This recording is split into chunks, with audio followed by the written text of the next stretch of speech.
বাংলাদেশের নতুন রিয়েলিটি শোতে আপনাকে স্বাগতম। নামের সাথে পরিচিত হন। কে পাবে 1 লিটার তেল? এই যে দেখতেছেন, এটা কোনো মিছিল না, কোনো রাজনৈতিক সমাবেশও না। এটা হচ্ছে ভাই তেলের লাইনে বেঁচে থাকার সংগ্রাম। এই লাইনে ঢুকতে হলে লাগে না কোনো ভিআইপি কার্ড, লাগে শুধু খালি ট্যাঙ্ক আর ভাঙা মন। ওই যে লাল হেলমেটওয়ালা ভাইটা সকাল 7টা থেকে দাঁড়িয়ে আছে, এখন সময় বিকাল 3টা। এই লাইনের মধ্যে নতুন নতুন সম্পর্ক তৈরি হয়। ভাই একটু সামনে দেন। না ভাই আমি আগে আসছি।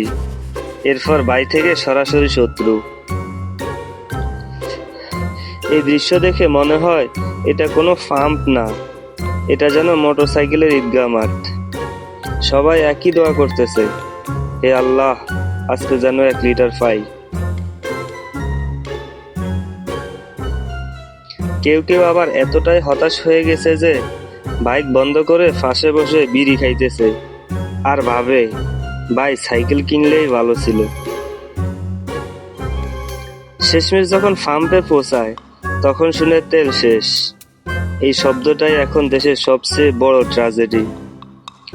জীবনে অনেক কিছু লাইনে দাঁড়িয়ে পাওয়া যায়, কিন্তু ভাই তেল, ওইটা ভাগ্যের উপর নির্ভর।